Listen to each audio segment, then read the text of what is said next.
Assalamualaikum warahmatullahi wabarakatuh. Waalaikumsalam. Alhamdulillahi rabbil alamin.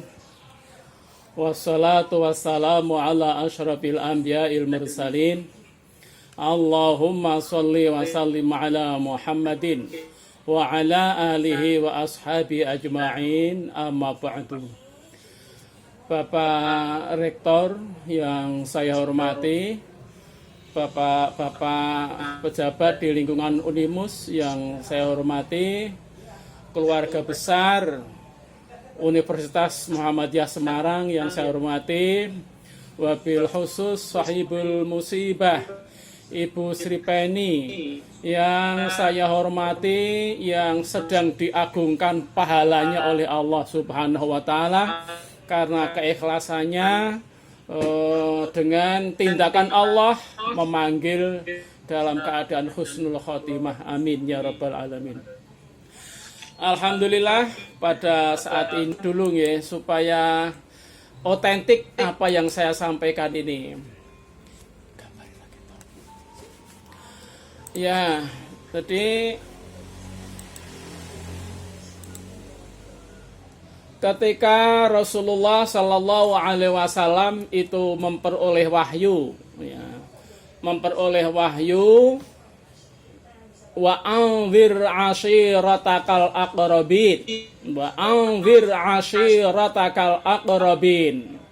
itu kemudian Rasulullah bergegas, ya, mencari tempat yang strategis, yang tinggi, kemudian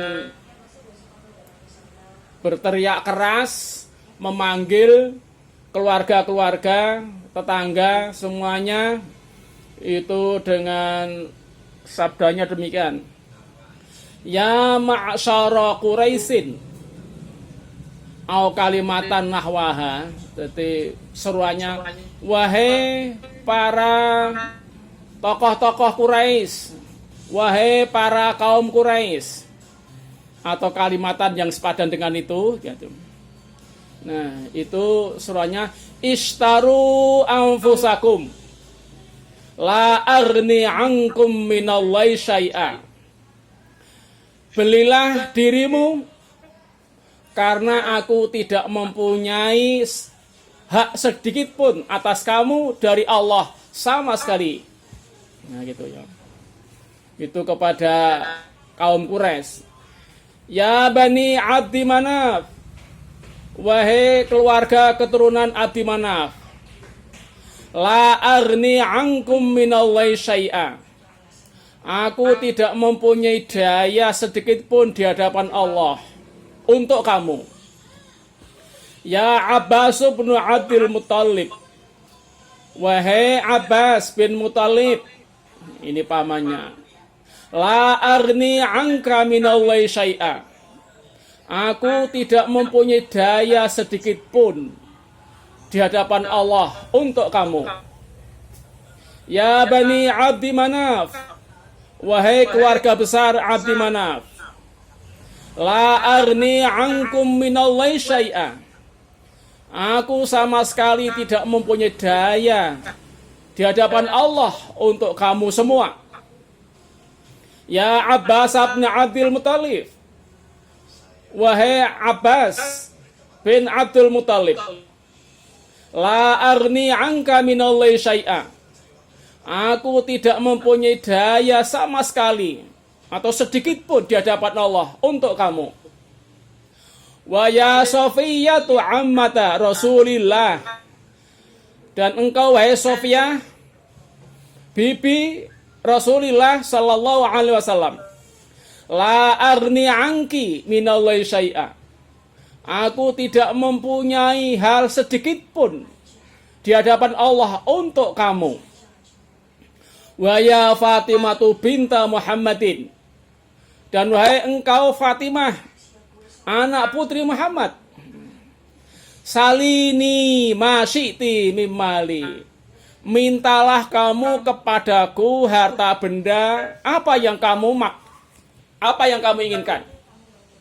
Karena la aghni anki minallahi syai'a, Aku tidak mempunyai daya sama sekali di hadapan Allah untuk kamu, wahai putriku. Kemudian tabahu asbaru an ibni Wahab an Yunus. Jadi Rasulullah itu begitu memperoleh wahyu wa anzir ashiratakal aqrabin, dan berilah peringatan keluarga-keluargamu yang dekat-dekat itu. Nah, dari itu langsung saja Rasulullah berdiri di tempat ini memanggil semuanya. Jadi intinya itu agar kita itu beramal secara pribadi. Karena Rasulullah saja tidak berdaya sama sekali untuk menyelamatkan. Sampai pada putrinya sendiri, bibinya, pamannya. Jadi semuanya dipertanggungjawabkan secara pribadi. Kalau urusan dunia, nah itu Fatimah putrinya diminta, aduh apa saja kamu minta, aku beri. Tetapi kalau urusan akhirat, aku tidak punya hak sama sekali. Kemudian yang saya beri tanda merah itu salini, masih mintalah kamu kepadaku. Ini secara perseorangan, dan yang ditawarkan adalah harta benda yang sudah ada milik Rasulullah yang tampak secara empirik. Tetapi yang berikut ini, jadi ada ya Fatimatu binta Muhammadin istari ya anfusakuma. Jadi belilah dirimu engkau berdua minallahi, kepada Allah. Karena apa? La amliku lakuma minallahi syai'a. Aku tidak mempunyai daya sama sekali di hadapan Allah untuk kamu berdua. Salani mimali masyi'tuma. Mintalah kamu berdua kepadaku apa saja akan aku berikan. Jadi ada mimali, harta benda. Berapa saja, apa saja. Kemudian hadis yang bawahnya itu adalah, jadi ya Fatimatu binta Muhammadin salini masyiti. Mintalah kepadamu apa yang kamu inginkan. Nah, di sini tidak disebutkan mimali. Ya. Karena pada saat ini sebetulnya secara pemilikan, ya Rasulullah itu sudah tidak kaya raya. Karena hartanya, terutama juga dari suaminya, istrinya yang agung, yaitu Khadijah, itu habis untuk berdakwah. Sebetulnya Rasulullah itu sudah tidak kaya raya, tetapi begini, apa saja yang menjadi perkataan Rasulullah itu langsung ada. Ya, salah satu contoh ketika musim paceklik yang luar biasa paceklik, itu hanya ada satu, sebut saja nasi lah ya, nasi satu empreng begitu, tapi ternyata dimakan 80 orang, 200 orang, 250 orang, semuanya kenyang. Termasuk yang punya nasi itu sendiri. Ya. Kemudian suatu saat sangat paceklik, kemarau panjang, tidak ada air, sementara sahabatnya begitu banyak kekurangan air. Nah, tiba-tiba di antara jari jemarinya itu memancar air jernih yang sangat ya segar, semuanya bisa puas di dalam meminumnya. Suatu saat Rasulullah itu sholat Isya, kemudian tidak istighfar tapi salam kelepat begitu, sambil minta jalan dari sosok belakangnya yang itu tidak seperti biasanya. Itu ternyata dia mengambil sebongkah emas. Jadi hitungannya bukan hanya gram, bukan hanya on, sebongkah emas yang lupa belum dizakatkan, belum diberikan atau belum disedekahkan ya. Jadi belum disedekahkan. Itu artinya apa? Meskipun secara empirik begitu mungkin di dalam rumah Rasulullah itu serba sederhana, tetapi menghendaki harta kapanpun langsung ada. Melebihi dari legenda Sunan Kalijaga yang merubah buah kolang-kaling menjadi emas. Karena itulah Rasulullah itu pantas kalau bersabda, salini masyiti. Udahlah, mintalah kepadaku apa yang kamu kehendaki. Jadi bukan hanya sekedar mali. Mendatangkan apa saja bisa.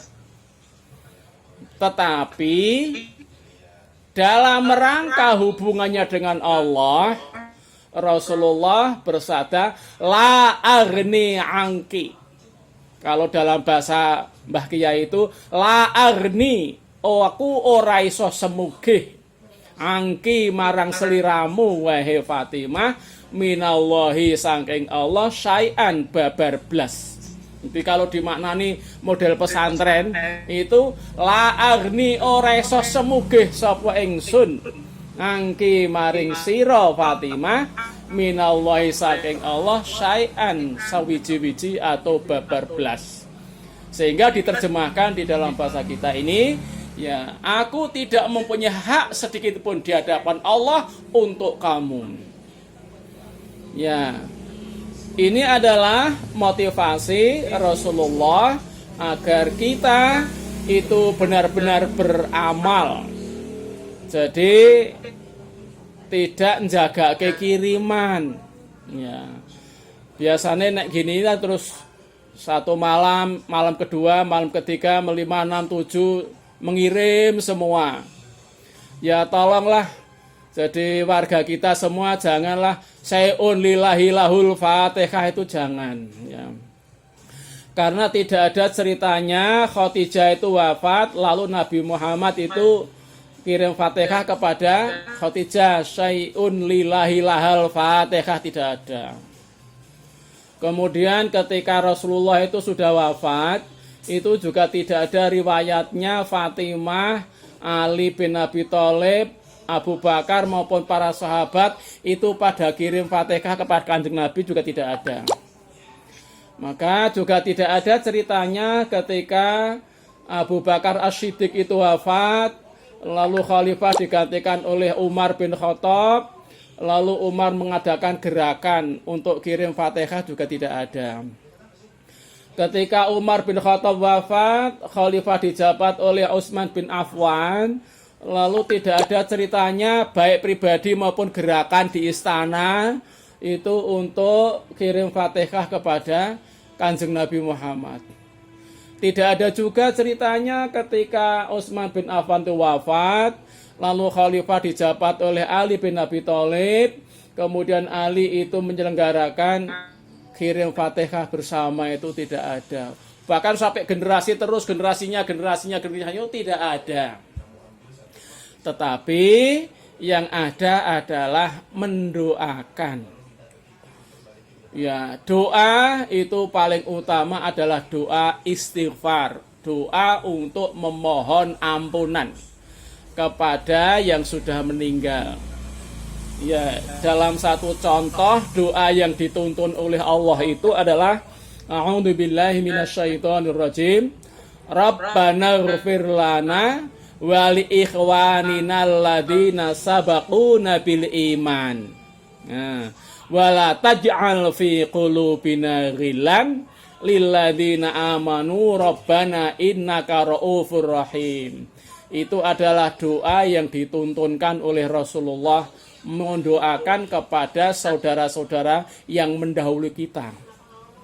Kemudian kalau Rasulullah menuntut doa, ya Allahumma ighfir lahu warhamu, ya Allah ampunilah dia. Tapi biasanya Allahumma ighfirli walahu, ampunilah aku dan dia. Intinya yang paling inti adalah doa untuk ampunan. Kemudian juga doa-doa yang lain untuk kebaikan di alam sana, ya, di alam kubur maupun di alam seterusnya. Ya, itu doa itu supaya sebanyak-banyaknya, seikhlas-ikhlasnya. Sabda Nabi, fa akhlisud du'a maka memurnikanlah ya di dalam berdoa itu. Jadi ketika kita itu mendoakan kepada saudara kita yang sudah wafat, itu adalah seikhlas-ikhlasnya begitu. Nah, seikhlasnya itu adalah sekuat kita fokus di dalam berdoa itu. Nah, di dalam hadis yang lain itu doa itu apabila dilakukan oleh 40 orang atau lebih yang tidak musyrik. Tetapi ada kriterianya yang tidak musyrik. Insya Allah doa itu makbul. Jadi kalau isi doa itu ampunan, ya insya Allah itu yang didoakan itu diampuni oleh Allah Subhanahu wa ta'ala. Itulah Rasulullah memberikan kabar gembira kepada sahibul musibah bahwa kita yang ditinggalkan itu menjadi ayem, yang menjadi bahagia, karena yang telah meninggalkan kepada kita itu jauh lebih bahagia daripada kita yang masih di dunia ini. Nah, karena itulah jangan sampai, terutama ini khusus Bu Sri Penny, jangan sampai berlarut-larut ya untuk susah yang demikian itu. Ketika salah satu di antara empat orang, seorang ibu yang suaminya gugur di dalam perang Badar itu memang meratapi yang demikian itu, lalu Rasulullah melarang, menyuruh kepada sahabat agar orang itu diam. Nah, ketika orang itu masih menangis, bahkan ikut di kuburan, begitu, lalu dari belakang Rasulullah itu berkata, ittaqillah, takutlah kamu kepada Allah. Malah muring-muring. Nah, setelah muring-muring, Rasulullah lalu kembali masuk ke rumah. Lalu ditegur orang, kamu tahu nggak siapa yang negur kamu tadi? Oh, siapa? Itu tadi Rasulullah. Nah, orang itu lalu mengusap air matanya, lalu lari ke tempatnya Rasulullah. Assalamualaikum ya Rasulullah. Assalamualaikum ya Rasulullah. Berulang kali tidak dibalas. Lalu mulai pintu depan, mulai pintu belakang. Assalamualaikum ya Rasulullah. Tidak dibalas. Nah, aku tidak tahu ya kalau tadi itu engkau wahai Rasulullah. Nah, lalu Rasulullah menjawab dari dalam, ya, jadi innamas sabru as-sadamatul ula. Yang namanya sabar itu adalah pukulan hari pertama. Jadi kalau pukulan hari pertama di hari pertama itu dikatakan sebagai pukulan pertama, pukulan hati mestinya. Nah, itu harus bersabar, boleh meneteskan air mata, tetapi jangan sampai menghilangkan kepribadian kita sebagai muslim dan muslimah. Nah, kalau hari pertama itu lulus, insya Allah seterusnya itu akan lulus. Apalagi ya kita akan berdoa bersama-sama. Saya kira ini, jadi tidak usah terlalu banyak, nanti malah tidak baik. Mari kita berdoa bersama-sama.